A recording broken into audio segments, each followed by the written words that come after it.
G'day everybody and welcome to the Creative Corner, where we get an opportunity to talk to new authors and about their books and what motivated them to do it, and of course where they want them to go. And as per usual, joining me is the Flash. Hey Flash, how are you? Good man, how are you today? Oh, I'm good mate, I'm good. How well do you know yourself, Flash? I think I know myself pretty well. What's the measurement though? Well, I'm gonna test you. Before we get into our interview, I'm gonna test you, just random page. What makes you smile, Flash? Oh, good question. That's a good start to the day, isn't it? Writing. Writing makes me smile. Oh, how prompt that we're here interviewing an author and you say writing makes you smile. I actually have to find something else now. Oh, this is good. What was your favourite birthday or birthday celebration? Okay. This is going to show how yokel I am. I actually really loved my 18th birthday because I just packed up all my mates. There was probably about, and acquaintances. There was about 60 of us. We all had a car convoy out into the paddocks, and we set up with some generators, a tent, and there might have been a sign pulled off the side of the road. That was the dance floor, and there was like smoke machines and strobe lights in the middle of the paddock, and with cows all around. So there you go. You like hillbilly music or something? No, like come on, Gaga and full '90s beats, and yeah, man, it was wicked. Anyway, we're not here to talk about me. We're here to talk about the wonderful, beautiful Jodi Reeves. Welcome. Thank you. It's a delight to be here. I hope so. After that strange it is, introduction. and to hear about your 18th. That was a real treat. Anyway, like I said, we're not here for me. We're here for you. So tell us a little bit about you and who you are. Not me, you. That's an interesting question to start with, because I guess this is one of the points of the book. But so often when we're asked about ourselves, we'll talk about things like, I'll say, I'm a mother, I'm a wife, those sorts of things. And they're really titles, they're things we do, they're not who we are. And before I went through this get to know you process, that's exactly how I would have answered. I would have talked about the business I had and the children I had. Whereas now when you ask, who am I? Well, I'm friendly and I can be wise and I'm a bit messy and, I'm compassionate and I'm a really loyal person. And I've found a creative side of me. Now I would say I'm creative. I never would have said that before. So now I talk more about the things that I am rather than the things that I do. So that's a snapshot of who I am, but it's more complicated than that as well. There's sides of me I love and there's sides of me I don't love so much. But yeah. This has all come from this new book that's come out called Get to Know You. Jodi, where did the idea come from to put this together? Interestingly, the idea for a book came from me wanting to be an author from when I was 17. But the idea for Get to Know You actually came, I guess, from my then 14-year-old son. Well, that's where the idea stemmed from. So we were at home one day and I was in my bedroom, I was walking out, he was walking in, and he stopped me and he just said, Mum, what's your favourite colour? And I said, oh, Mitch, I don't know. And he said, well, Mum, what's your favourite food or your favourite meal? And I said, Mitch, I don't know. And I was trying to brush him off and walk beside him and to get on to whatever I was Motherly doing. things. Yes, cleaning the kitchen or whatever it might have been. And he wouldn't have it. And he said, no, Mum, what's your favourite TV show? And I said, Mitch, I don't know. And he just stood there and he looked at me and really lovingly he said to me, well, Mum, until you work that out, you're no good to anybody. And mic drop. Yes, and it really was a mic drop moment because I stood there realising what he said was really important, but I had no idea what to do about it. So it was like being handed a problem but having no idea what the solution was. And so I sat with that for some time and then as I sat, I journal a lot. That's the way that I connect to myself. And I sat and I wrote, and I say I was gifted with what was 100 questions, it's become 101 now, 100 questions that were designed to get to know you. And that's where it came from. So all through this process of bringing this particular book to life, you and I had lots and lots of long conversations about the target audience. Because obviously when we produce a book, we want to have a very particular target audience in mind. So who would you say is the target for this book? And you would think the further down the process we are, that would solidify and become even more specific, but in actual fact, it's done the very opposite. So I would have thought the target audience was people similar to me, mothers who had probably lost themselves a little bit in that mothering role, women, let's say middle-aged, even though I hate putting myself there, you know, women of my sort of age who are like, okay, well, I've had certain work, I've had certain experiences, maybe I'm a mother, maybe I'm a wife or a partner. Who am I in all of this process? But since writing the book and sharing it with people, what's coming to light now is that the market is a lot broader than I thought. It is really appealing to men, which did surprise me in the beginning, but as I think about it, doesn't surprise me at all. Men don't talk about these things to anybody, including themselves, and so they've really enjoyed the process. But I've also had couples doing it together, and that's been amazing. I've watched my 20-year-old son and his friends sit down and go through this together, and the conversations that came out of it were amazing. I've spoken to a local GP who said, you know, this is what so many people coming into her office need. She said it's not that people necessarily are suffering depression at that time, but they are lost. And she said this is where they can start to refine themselves. So who is the target audience? I find it really hard to say. Anyone who feels like there's more to them than they're recognising, anyone who feels like there's more to life than what they're experiencing at the moment, I think that could be them. Yeah, look, I remember when I first saw it at the cafe, we've talked about this a lot, that I was really excited to finally get the finished book in my hand to do it myself. And I did feel that men were going to be a part of this target. I don't like saying that this book's for everyone. I really don't like saying that. But in this case, I think it kind of is. And the reason I say that, just to give you guys an understanding of how this is put together, Jodi's got these 101 questions in here, and each one's got a bit more of an explanation to the question. And what I like about the start of it is there's quite easy to answer questions. What's my favourite book? You know, Peter Pan. What's my favourite song? Elvis Presley's Suspicious Mind. What is your favourite car? My Nissan X-Trail. But as you get further through the book, what gets you talking? What is your driving or primary intention? What do you wish you did better? What makes you feel capable? And I like how it really asks you to dig deeper into what makes you you. And I don't think we examine these parts of ourselves as much as we should. So what's the feedback been from people that have got to those sort of places in the book? So a lot of people, when they first got the book is designed to do one question a day so that it does exactly what you're talking on. It builds on the question before, because if you delve straight into what is your driving or primary intention or something like that, that's hard. Whereas when you've built on it, it becomes easier. But a lot of people, when they get the book, they sit down and they read through it or they flip through questions. And they do find them quite challenging, whereas when they start at the beginning, it's a much easier, gentler process to go through that.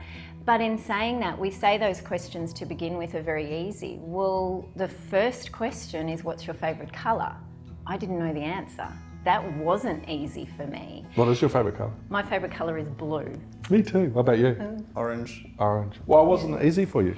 I just didn't know. And what I realised was that I was so used to in life worrying what other people thought, what other people needed, how what I said would be perceived by other people, that even something as simple as what's your favourite colour, I was like, oh, but what do they mean? Does that mean I'm going to have to wear blue shirts for the rest of my life? Do they mean I would buy a blue lounge? What do they actually mean? What will that say about me? I just really overthought it rather than just allowed an answer to come. And as I'm going through the process with more and more people, and as people are giving me feedback from the book, what I'm noticing is some people don't find those first lots of questions easy at all. And this is the whole point of the book. To know who you are, we should be able to say, my favourite colour is purple, my favourite colour is green, you know. And those sorts of questions aren't easy for everybody. So I love that it's helping people delve into even those easy questions, those things that we would think we all know, but in actual fact we don't. So going from that, you know, moving from the easy questions, well, what would seem easy questions, through to the harder ones, What are you aiming for? What's the outcome? What do you want your readers to get? Obviously, you know, get to know you, but I feel that there's a much stronger, deeper drive that's pushing you. Can you enlighten us as to what that actually is? Yeah, and I guess, you know, that's multifaceted, but basically whatever it is you're wanting out of life, I think it begins with knowing who you are. And without knowing who you are, it's very difficult to work out what you want out of life. Yet we go to the trying to create the things we want out of life. So I've worked with a lot of primarily women who, when we get to goal setting, they really have no idea what they want. They can tell you what's good for their family or what their parents told them they should expect to achieve and things like that, but they really don't know what they want. So I really hope that it helps people solidify their own goals and dreams in life. We also hear a lot about self-love and self-care, which I think are vital, but you can't love who you don't know. You can't care for someone you don't know.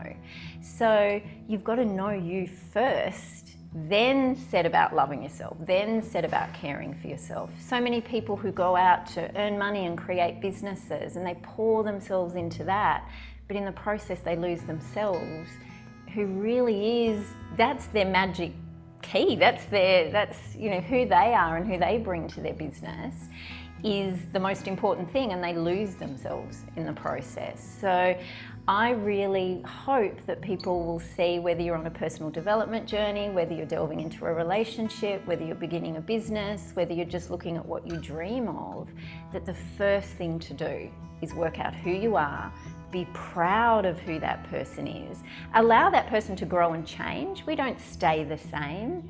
You know, blue wasn't my favorite color the first time I asked, it was yellow. But I've gone through this process many times. You allow that person to change as well.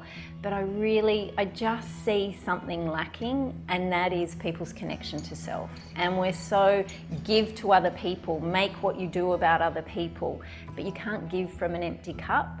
And you can't give from not having an anchor. And I look at this as knowing yourself is your anchor, and then the boat can go to all other places but always come back home. I was just thinking as you were talking then about my career and working in publishing for so many years, and before that in the film and television industry, and I always thought I knew who Ocean was, you know. It wasn't until probably the last 3 or 4 years I really managed to pinpoint what that was for me. And I've come up with this philosophy that I now have, now that all my kids are older, which is the number one person that I've got to take care of, that I've got to understand, that I've got to love is me. And then straight after that would be my wifey, you know, because, you know, without 𝘾𝙧𝙚𝙬𝙧𝙾, there's nothing.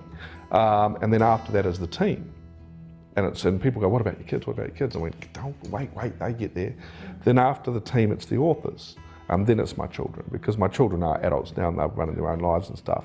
And I think as it trickles down that way, it really, there's an authenticity that comes from the top all the way down.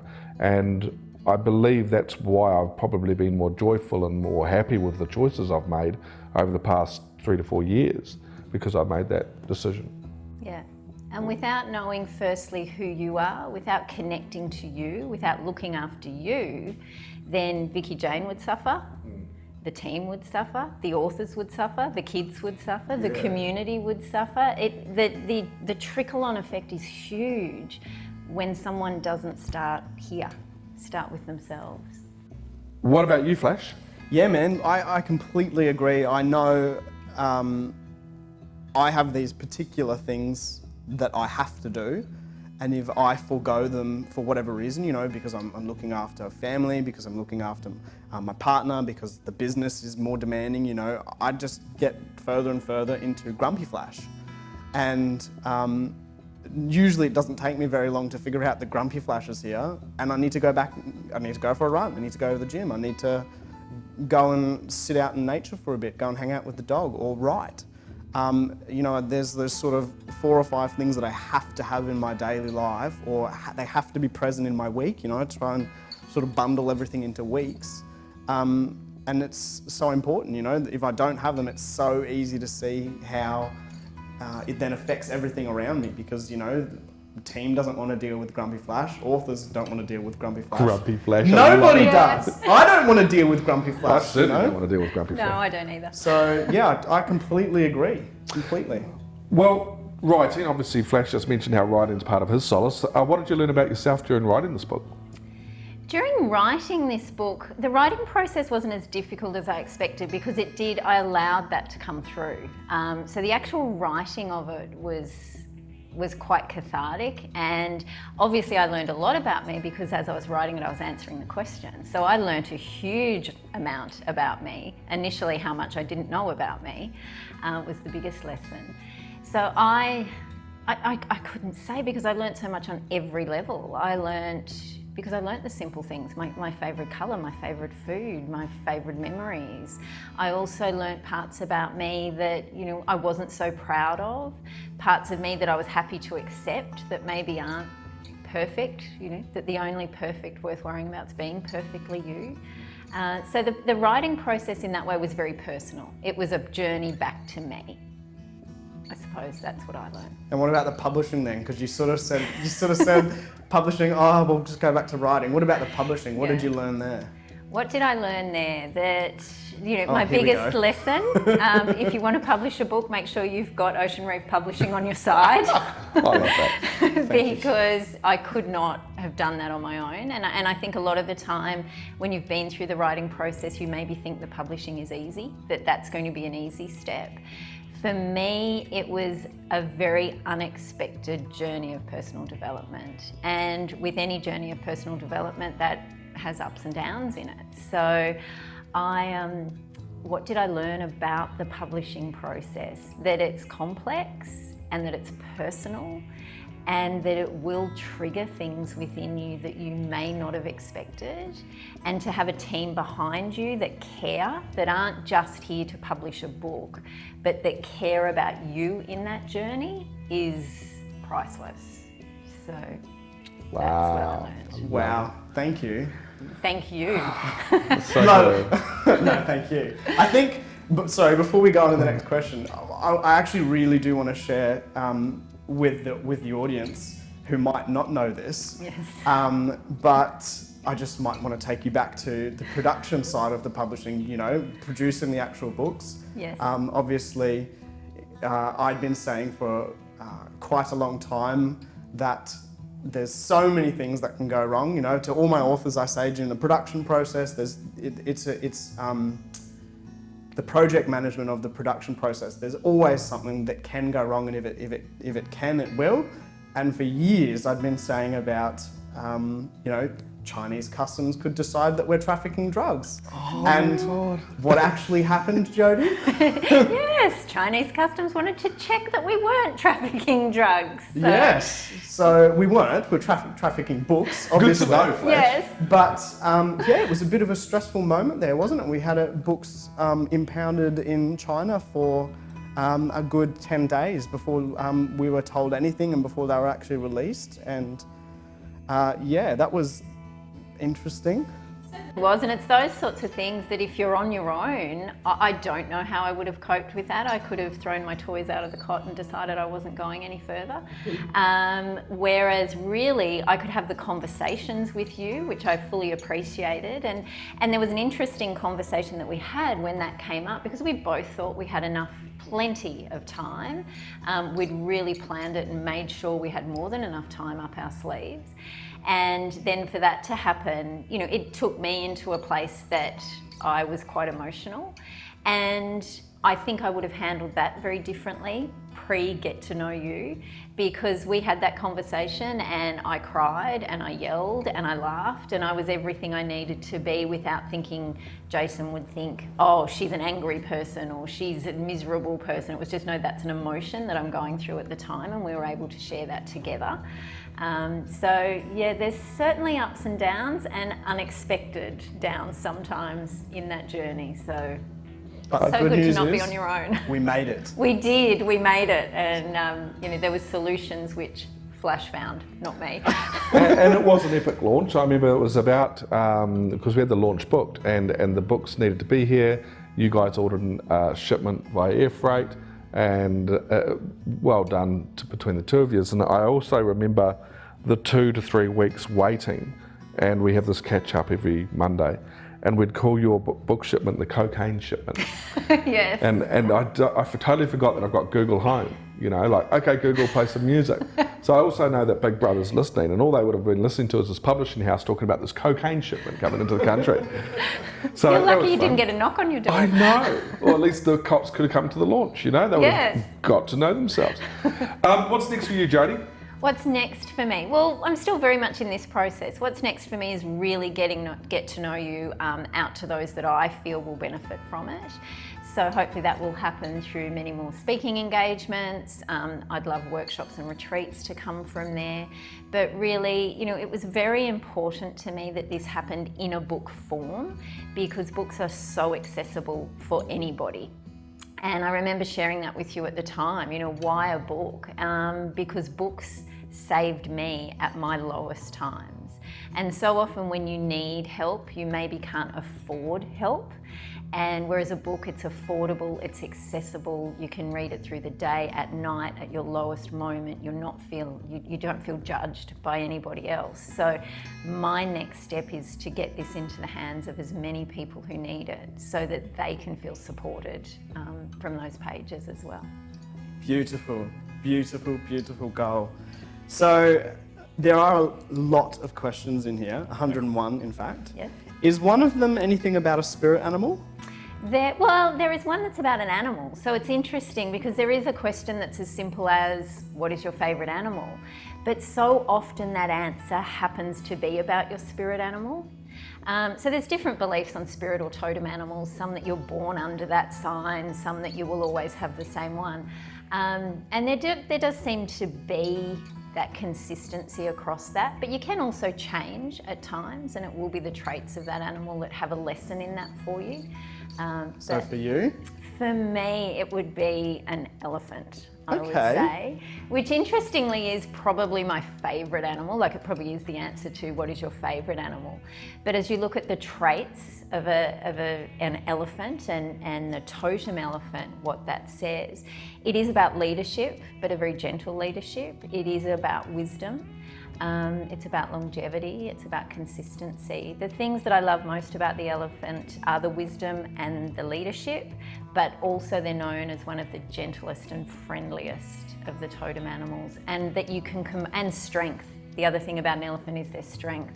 And sometimes we have, I think, an unfortunate idea of strength, that it removes you from other people, that, you know, that being strong and inaccessible. Whereas with an elephant, that strength goes along with the gentleness and friendliness. So I think if you can combine leadership, wisdom, strength, friendship and gentleness, that to me is a lovely combination. Awesome, awesome answer. That has to be one of the top answers we've ever had of that question, Jodi. Thank you very much. Well, I've got my favourite question. It's the last question. And I don't know if you've got this in the book. What superhero would you be and why? I certainly don't have this in the book. 102 questions now. Yeah, so that could be a whole new book from there, couldn't it? Reprint. Now, the superhero that I would be and why. Whether I would be her or not, I think we're all better off to be ourselves. But what I admire about her, it would be Felicity Shadow from Arrow. Oh yeah, the blonde girl with the computers. Yes. Now, the reason being, and there is some debate in the superhero world as to whether she's an actual superhero or a sidekick or just another character.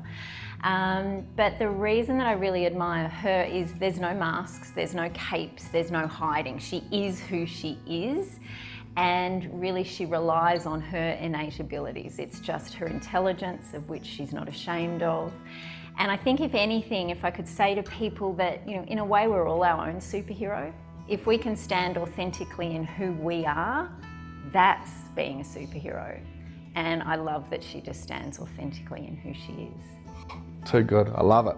And that's exactly why we have the superhero thing amongst ORP. It is about hope, faith, belief, community. It is about the authenticity that comes with who we are and owning that. And, you know, absolutely love that answer. Jodi, I want to thank you so much for joining us today and talking about Get to Know You. I want to thank you for the opportunity. Okay guys, if you'd like to get a copy of this book or get a copy for a friend, which I highly recommend, check out the link below. And before we sign off, I would just like you to watch this trailer. We'll see you next time. Do you appear to have a great life, but you feel like something is missing? Do you spend time getting to know other people, yet you don't really know yourself? Do you struggle to identify your purpose? Do you feel misunderstood by others? Do you sometimes just feel lost? Do you know who you are? This could actually be the vital missing piece. You see, I struggled with all of these. Then one day, thanks to a conversation with my then 14-year-old son, I realised that I just didn't know myself. Now I knew the problem, but I didn't know how to solve it. What could I do about it? How could I fix it? So I sat with pen and paper in hand contemplating this, and I was gifted with 101 questions and guided to sit with each one and allow myself to answer them fully and authentically. And this began my journey back to me. Here are those questions, exactly as they were gifted to me, and it is my honour to share them with you in my book, Get to Know You. I am Jodi Reeves, and I am so excited to welcome you on your journey back to self.